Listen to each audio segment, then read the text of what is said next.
If you're trying to line up text and columns, you might find tabs to be useful. I have my table of contents here in my cover and front matter file from the exercise folder. I'm going to zoom in here and take a look at what's going on. I can see that these numbers at the end of each line don't line up properly.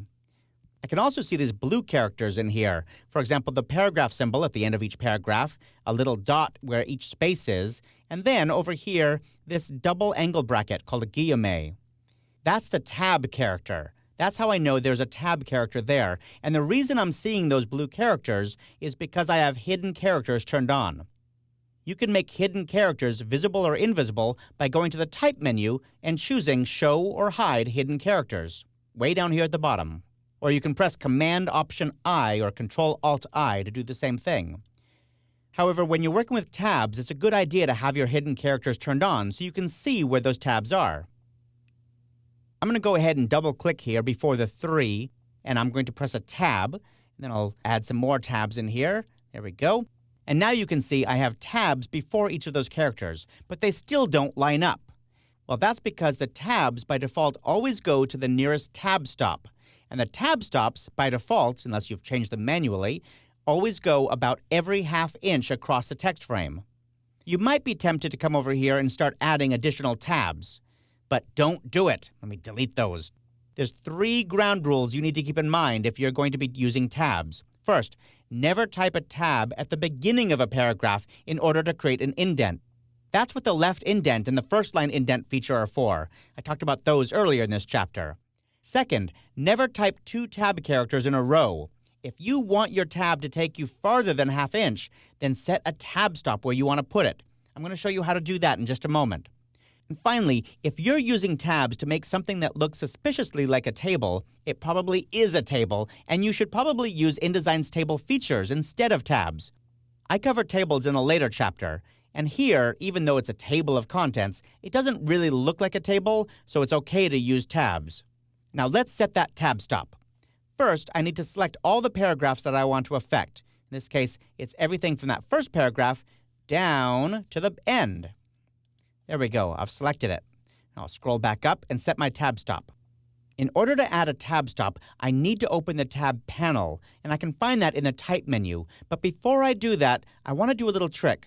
I'm going to scroll down just a little bit until I can see the whole top of this text frame. You don't have to do that, but it turns out to be really useful, because now when I open the tab panel, it automatically snaps to the beginning of that text frame. But first, I want to scroll up a little bit just so I can see the top of this text frame. You don't have to do that, but if you can get to the top of the text frame, it turns out to be really useful. Because now, when I go to the Type menu and choose Tabs to open that tab panel, the tab panel automatically snaps to the top of that text frame. Otherwise, it'll just kind of be loosely floating around the page. To add a tab stop, all you do is click in this blank area along the top of the ruler. And when you click and drag, you can see a black line show up that indicates exactly where the tab stop's going to be. I'll move this one way over to the right edge of that text frame and let go of the mouse button. All those numbers after the tabs are lined up. Unfortunately, they're lined up on their left edge, and I would kind of like to have these lined up along the right edge. That's okay, I can do that. While this tab stop is still selected, you'll see a little blue line around it, I can go to the left edge of the tab stop and click on the right justified tab icon. When I do that, it turns this tab stop into a right-aligned tab stop. Now the tab goes up to that point, and then all the text is flush on the right side. I'm going to drag that now a little bit farther to the right to be up almost to the right edge of this column. If you know exactly where you want that tab stop to be, you can select it inside the tab panel, and then go over here to the X field. I'm going to change this from 26 picas to 26 picas 6 and hit Enter. And you'll see that it snaps it exactly to that point. Of course, we can have additional tab stops as well. I'm going to create a new tab stop in the middle here, and then set that to be a center-aligned tab stop. I'll come down here and add an additional tab. So I say tab, and then I'll put some text, maybe the letter A, then another tab, and then the number. Because this is a centered tab stop, as I type, the text will always be centered on that point. In this case, that's not what I wanted to do. I just wanted to show you I could do it. So I'm going to select all of that, delete it, and then also delete this tab stop. To delete a tab stop, simply drag it right out of the ruler. Pop, it's gone. Now I removed that tab stop, but I only removed it from the one paragraph where my text cursor was. So I better come back here and select all this text over again.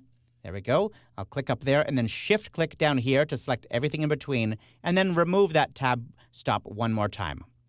There we go. Now we're back to the way it's supposed to be. This is looking pretty good. Let's go ahead and turn off hidden characters, because we know where the tabs are now. That looks pretty good, except the space is way too big. It's too hard for me to follow my eye across from the words to the number. It would be helpful to have maybe some dots or something to lead my eye from one side to the other. And the key word there is lead. What we want is a leader.